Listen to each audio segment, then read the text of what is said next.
भाई और बहनों, हम प्रतिदिन एक शब्द पढ़ते हैं परमात्मा की महिमा में कि भक्ति दान गुरु दीजियो देवन के देवा हो।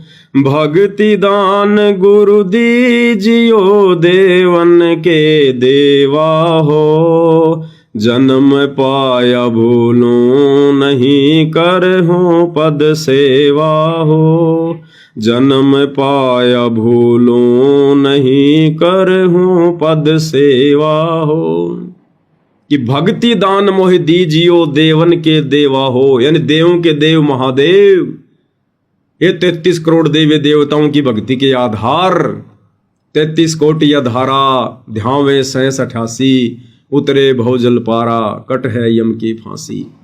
33 करोड़ देवी देवताओं की भक्ति का आधार भी यही कबीर परमात्मा सतगुरु रामपाल जी है। तो आदरणीय धर्मदास जी ने उस परमेश्वर से गुहार लगाई, उनसे विनती की कि हे देवों के देव महादेव, मुझे भक्ति दे, मुझे सत भक्ति दे, मुझे शास्त्र अनुकूल सत भक्ति दे, मोक्षदायक भक्ति दे मुझे, और मुझे शक्ति दे परमात्मा कि मैं संघर्ष कर सकूं, तेरे वचन पर दृढ़ता के साथ में चल सकूं। मैं समय आने पर शीश कटवाना मंजूर, लेकिन परमेश्वर तेरे भक्ति मार्ग से मैं विचलित ना हो जाऊं।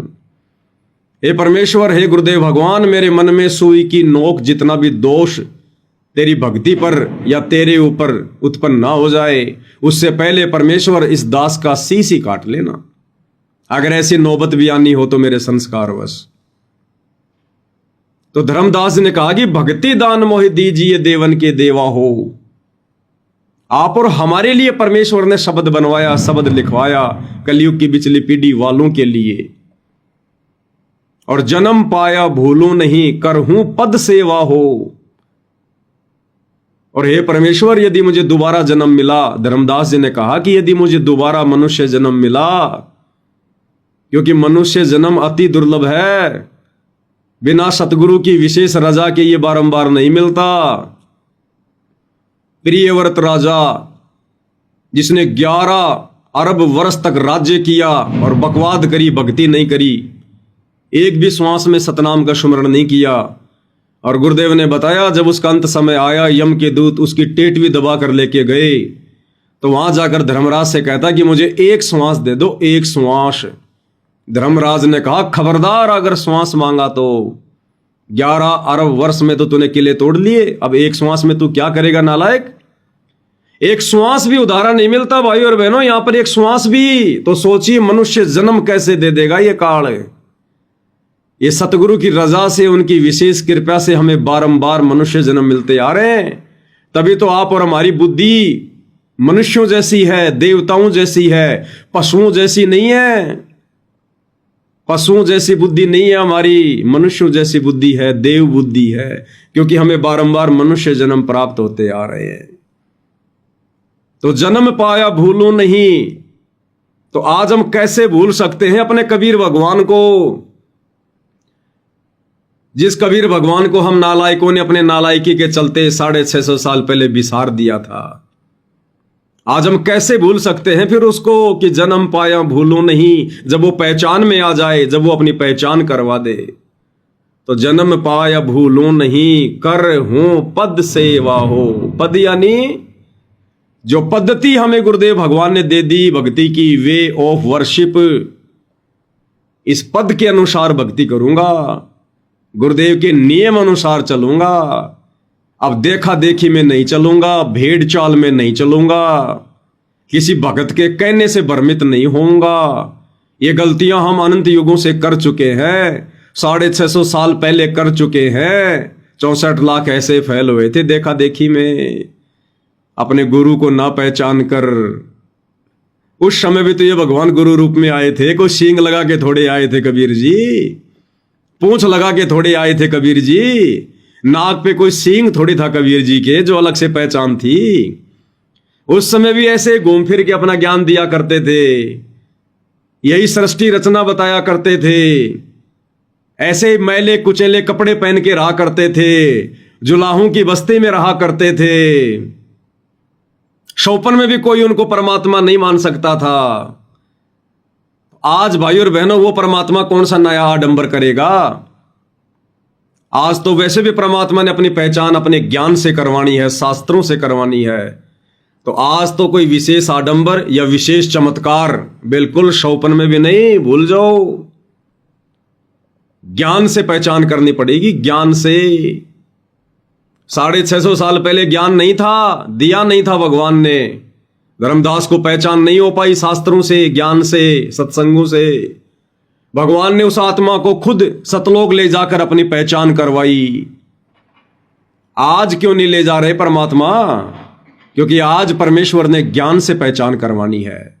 धर्मदास जी ने ज्ञान से पहचान नहीं की, इसलिए सतलोक देखकर भी भ्रमित हो गए। सतलोक को देखकर भी भ्रमित हो गए। अंत में काल प्रेरणा से मोह ममता छा गई, परमेश्वर के वचन को तोड़ने की सोच ली। क्योंकि ज्ञान से नहीं जुड़ा धर्मदास। धर्मदास केवल सतलोक में परमात्मा को देखकर ही परमात्मा परमात्मा कहता था। तो भाई, जो गलतियां हम जीव आज से पहले कर चुके हैं, अब वो गलतियां परमात्मा हमसे नहीं होने देगा। उन आत्माओं से जिन आत्माओं को परमात्मा ने सतलोक ले जाना होगा। हजरत मोहम्मद जी मुसलमान धर्म के प्रवर्तक, उनको परमात्मा सतलोक लेकर गए। वो आत्मा ज्ञान से नहीं समझ पाई, परमात्मा उसे सतलोक लेकर गए। सतलोक में परमात्मा को देखा, सारे सुख देखे, लेकिन फिर भी वो भ्रमित हो गया। क्यों? क्योंकि उसने ज्ञान को आधार नहीं बनाया। तो वर्तमान में भाई और बहनों, हमने ज्ञान से अपने गुरुदेव भगवान को पहचानना भी पड़ेगा और आत्म कल्याण के प्रति चिंतित होकर हमने सिर धड़ की बाजी भी लगानी पड़ेगी। और वर्तमान में गुरुदेव ने हमें क्या विधि बताई? विश्वास। हर शब्द के आगे परमात्मा कहते हैं ना, कहे कबीर सुनो वे साधो, मैं तो हूं विश्वास में। आज परमात्मा विश्वास से अपनी पहचान करवाएगा, विश्वास से हमें भक्ति मार्ग पर दृढ़ करेगा। और यही विश्वास एक दिन हमें सतलोक ले जाकर छोड़ेगा। सतलोक। गुरुदेव कहते हैं, जिस प्रकार एक बेटी अपने पिता के ऊपर आंख बंद करके विश्वास करती है, पिता बेटी के लिए लड़का देख के आता है और वापस आकर घर पर चर्चा करता है, लड़की कान लगा के सुनती है साइड से, और पिता उसकी मां को कहता है कि ऐसा ऐसा घर है, ऐसा ऐसा लड़का है, ऐसा उनका व्यापार बिजनेस है, इतनी खेती है, ऐसे ठाट बाट हैं, लड़के का ऐसा रंग है, ऐसा शरीर है। और वो लड़की सुनती रहती है, उसने देखा नहीं है। वो अपने बाप के प्रत्येक वचन पर अटूट विश्वास कर लेती है। उसको अपने बाप के ऊपर विश्वास है कि मेरा बाप मेरे भविष्य को कभी भी अंधकार में नहीं डालेगा। मेरा बाप जो डिसीजन लेगा वो मेरे लिए लेगा, मेरे भविष्य के लिए लेगा। और वो लड़की एक अनजान व्यक्ति के साथ में शादी करने के लिए सहर्ष तैयार हो जाती है, सिर्फ विश्वास की बदौलत। तो परमात्मा भाई और बहनों हमसे वही विश्वास चाहते हैं आज। लेकिन हमें विश्वास होगा कब? जब हम उस लड़की की तरह उस व्यक्ति को अपना बाप मान लेंगे। उस लड़की को हृदय से पता है कि ये मेरा बाप है, ये मेरा पिता है, इसलिए वो लड़की अंधविश्वास करती है। तो भाई और बहनों, जिस दिन हमें ये विश्वास हो जाएगा कि सतगुरु रामपाल जी ही मेरा बाप है, सतगुरु रामपाल जी ही सतलोक का राजा है, यही कबीर भगवान है, बाकी सब नकली कबीर हैं, सब फर्जी कबीर हैं, बाकी मुर्दे कबीर हैं। केवल सतगुरु रामपाल ही सच्चा दरवेश है, बाखबर है, तत्वदर्शी संत है, शहंशाहों का शहंशाह, सतलोक का राजा है। और तीनों लोकों में प्रवेश करके जो सबका पालन पोषण करता है, असल में वही वैदिक विष्णु है। अग्ने तनुरसी विष्णवे तवासो मत्स्य तनुरसी, कबीर अंगारियसी बंभारियसी, सवर ज्योति रित धामासी। उस दिन ये अंतर्यामी परमात्मा फिर हमारे लिए भाई और बहनों विमान की तैयारी करेगा उसके बाद। और फिर क्या होगा? अब ये सारी चीजें तो आ गई हमारे समझ में। आज हमने गुरु को जान लिया, पहचान लिया उनके आशीर्वाद से, बाकी जीव की तो कोई औकात नहीं है। तो ये काम तो पक्का हो गया।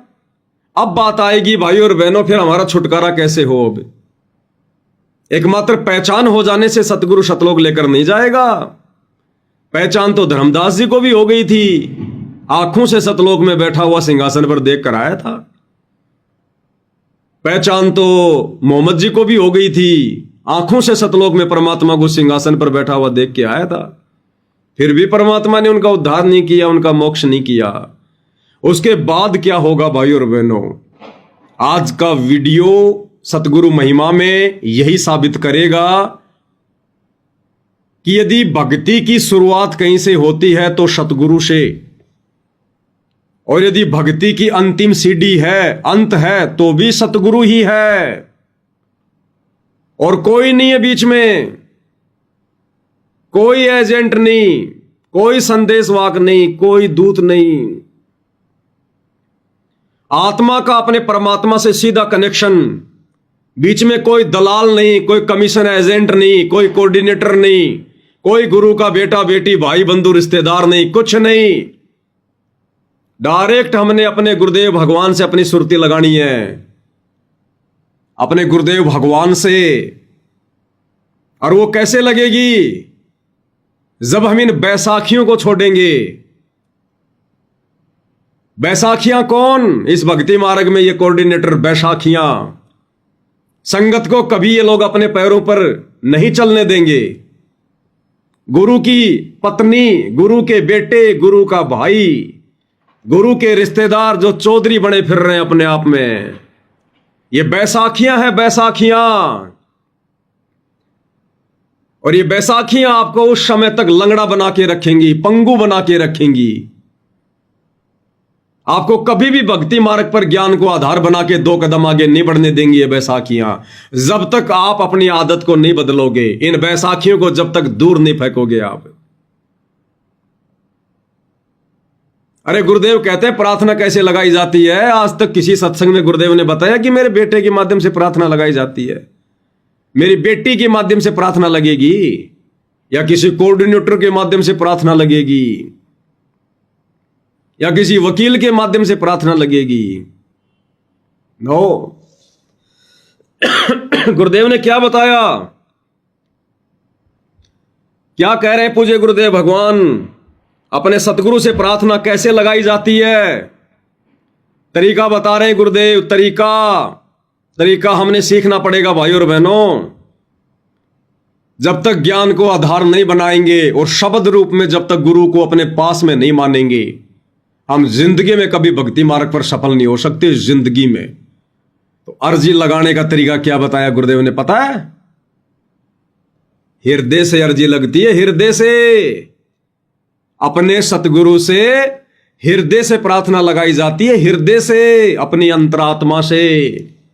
इस भक्ति मार्ग में किसी दलाल का काम नहीं है, किसी कोऑर्डिनेटर का काम नहीं है, किसी एजेंट का काम नहीं है। हृदय से प्रार्थना लगाना सीखो। क्या कह रहे हैं गुरुदेव भगवान, पहले ध्यान से सुनिए। प्रकार का कोई संकट है तो अपने परमात्मा कबीर जी से ही हम अर्जी लगाएंगे, हृदय से। कुछ समय के बाद आपका स्वभाव बन जाएगा इस ज्ञान और समाधान और इस भक्ति के कारण कि आप पर कुछ भी आपत्ति आवेगी, आप केवल हे बंदी छोड़, हे परमपिता परमात्मा कबीर साहिब, आपके मुख से यही निकलेगा। तो उस समय परमात्मा आपके साथ हो लिया। तो एक शिक्षा दे रहे हैं गुरुदेव भगवान हमें। सत्संग शिक्षा स्थल होता है। अरे आश्रम में क्यों बुलाते हैं गुरुदेव? खीर का सत्यानाश करने के लिए बुलवाते हैं क्या?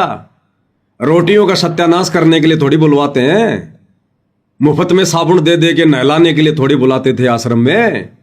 आश्रम ट्रेनिंग सेंटर होता है, ट्रेनिंग सेंटर, जहां भगत को शिक्षा दी जाती है, भगत को समझाया जाता है, ज्ञान और अज्ञान का पाठ पढ़ाया जाता है, सही गलत की जानकारी दी जाती है, भक्ति मार्ग से परिचित करवाया जाता है। तो क्या कह रहे हैं गुरुदेव भगवान? अर्जी कैसे लगाई जाती है? हृदय से। लेकिन भाई हृदय से अर्जी परमात्मा हर किसी की स्वीकार नहीं करते।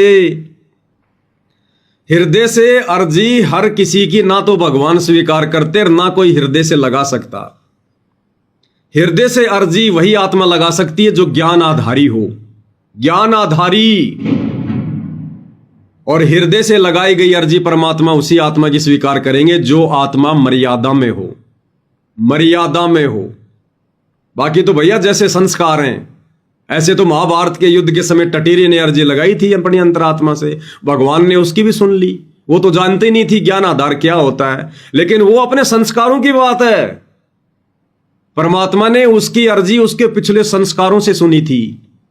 लेकिन वर्तमान में क्या संस्कारी खाते रहेंगे क्या? पिछली मलाई खाते रहेंगे क्या?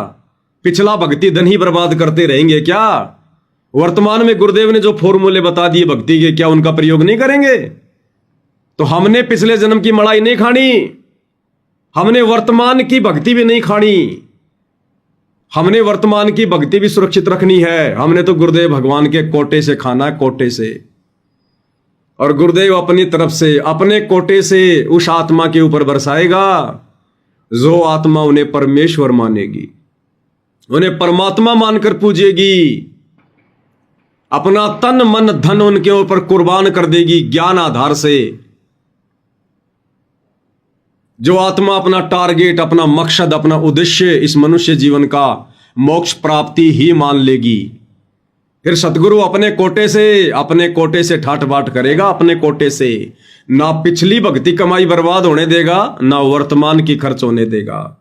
और तभी भाई और बहनों भक्ति की शक्ति बनेगी, और तब हम इस प्रेशर से जाएंगे, और तब वो 21 ब्रह्मांड का राजा काल बलि अपना सिर नीचा करेगा भक्ति की शक्ति के आगे। तो अर्जी हृदय से लगाई जाती है, हृदय से। अर्जी सतगुरु से, मोबाइल से नहीं लगाई जाती, किसी कोऑर्डिनेटर के माध्यम से नहीं लगाई जाती। लुट गई बेचारी संगत ज्योति पाठ के नाम पर, ज्योति पाठ के नाम पर। लगाओ अर्जी इन सतलोक आश्रमों के नंबर पर, अपनी अज्ञानता जाहिर करते हुए लगाओ अर्जी, और ले लो ज्योति का दंड, ले लो पाठ का दंड। आ गया गुरुजी का आदेश।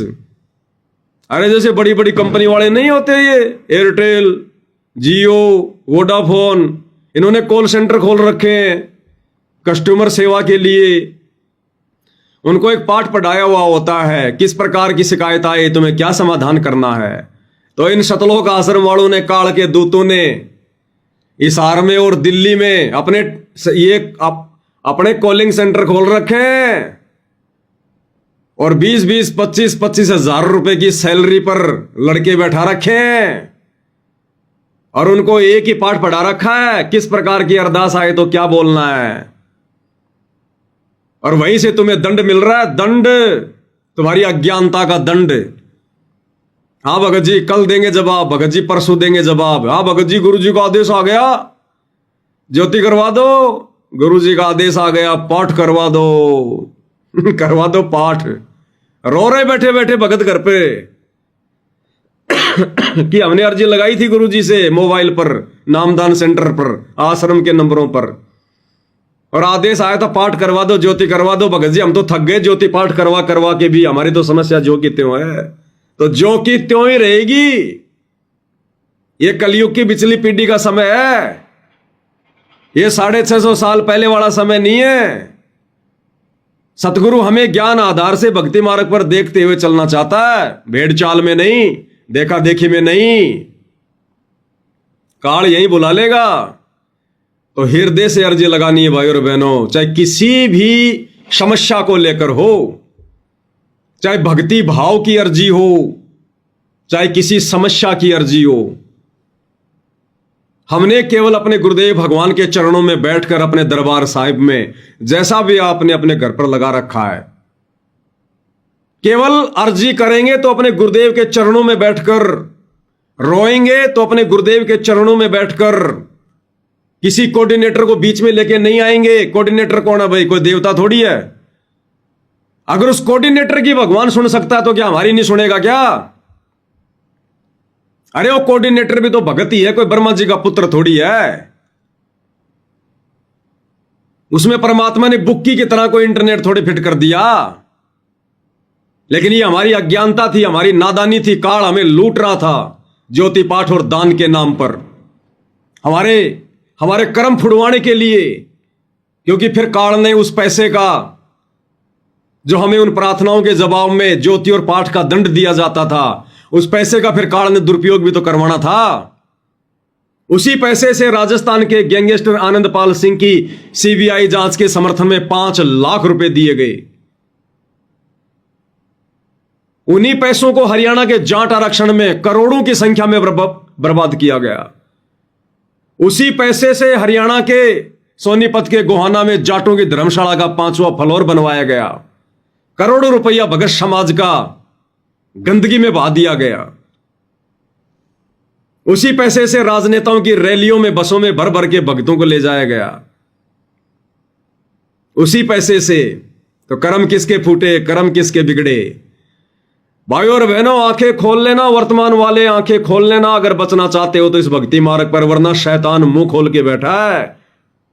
इन शतलोक आश्रमों में जितने भी लोग बैठे हैं शैतान है, शैतान के पूत हैं ये।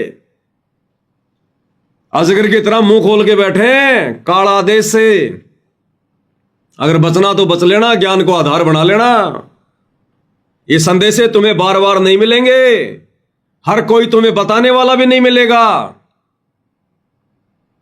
अगर बचना चाहते हो तो ज्ञान आधार, दूसरा कोई तरीका नहीं है बचने का, तो हृदय से प्रार्थना। तो भाइयों और बहनों, यह तो हमें पता चल गया कि धरती पर परमात्मा साक्षात सतगुरु रामपाल जी परमेश्वर हैं,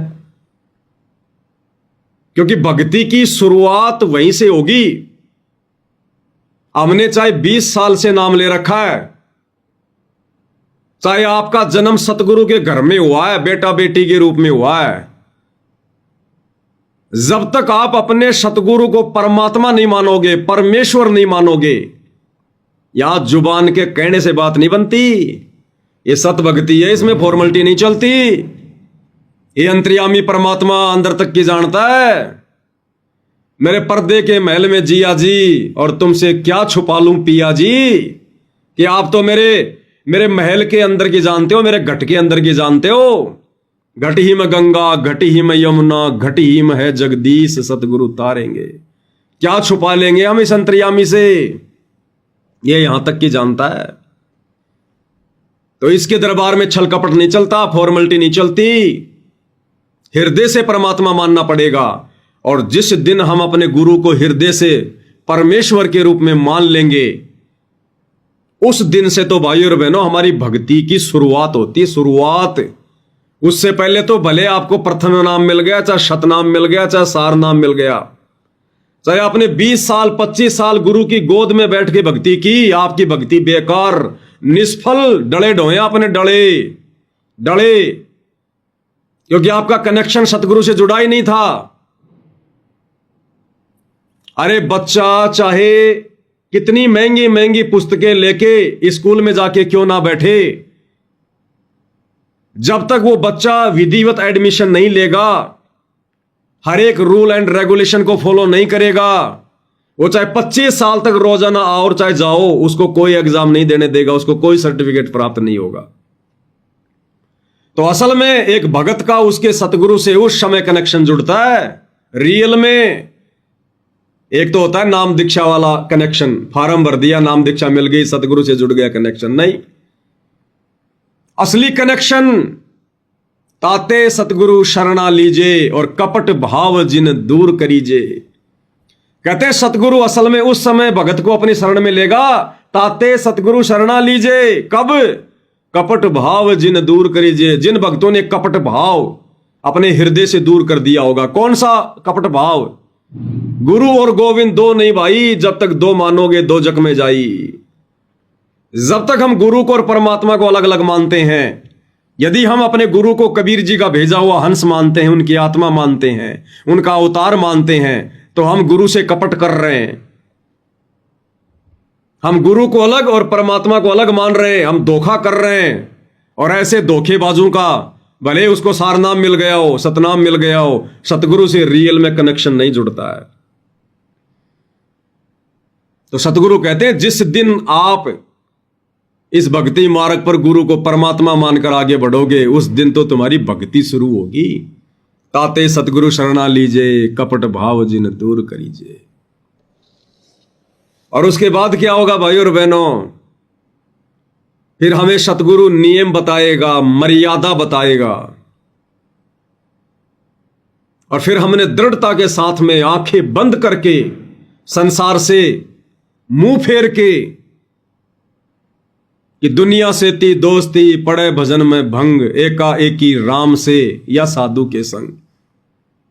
कबीरा तहां जाइए रह संतन की प्रीत, इष्ट मिले और मन मिले, मिले सकल रस रीत।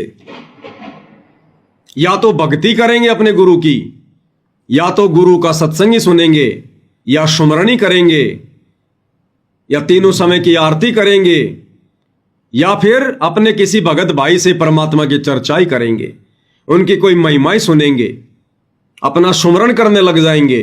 तीसरी बकवाद भगत के दिलो दिमाग में नहीं आनी चाहिए कि मैं उसकी धर्मशाला बना दूं, उसकी जयंती में ले जाऊं भक्तों को,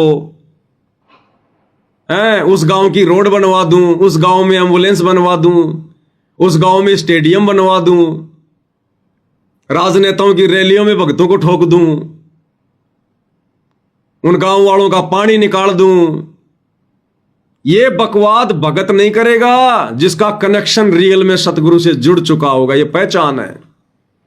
अन्यथा अभी वो भगत होकर भी काल की बेगार कर रहा है, काल की बेगार। यहीं फंसे रहने का इंतजाम कर रहा है, यहीं फंसे रहने का। तो भाई और बहनों, जब ये सारी बातें समझ में आएगी फिर क्या होगा? सतगुरु के नियम, सतगुरु की मर्यादा। कौन से नियम, कौन सी मर्यादा? जो हमें नाम दीक्षा के समय फार्म पर लिख कर दी जाती है। प्रथम नाम दीक्षा के समय 11 नियम, दूसरी नाम दीक्षा सतनाम के समय 34 नियम, और जिस दिन वो ओरिजिनल सार नाम मिल जाएगा, क्योंकि अभी तक तो परमात्मा ने किसी को सार नाम का मुंह और पुच्छड़ भी नहीं बताया। मुंह और पुच्छड़ भी कैसा होता है? ये तो नकली सार नामधारी फिर रहे हैं। ये डीवीडी से इन आश्रमों में ले लेके कभी धनाना में, कभी सिंहपुरा में, कभी कहीं, ये तो फर्जी सार नाम लेके घूम रहे हैं। असली सार नाम का तो मुंह कैसा होता है, उसकी पुच्छड़ कैसी होती है, सतगुरु ने किसी को दिखाया भी नहीं है। अभी तो उस योग्य कोई हुआ ही नहीं है। उस असली सार नाम के योग्य परमेश्वर अपने भक्तों को साध संगति से जोड़कर बनाने की दिशा में आगे बढ़ा रहे हैं। यहां से जो आत्माएं ट्रेनिंग पास करके निकलेंगी उनको मिलेगा वो नाम, वो आदि नाम, अजर नाम, अमर नाम, वो पाताले सिंधु नाम, मोक्षदायक नाम, मूल नाम, सार नाम, शब्द, वो उन आत्माओं को मिलेगा जो इस ट्रेनिंग सेंटर से बिल्कुल हर तरह से परफेक्ट होके बाहर निकलेंगे।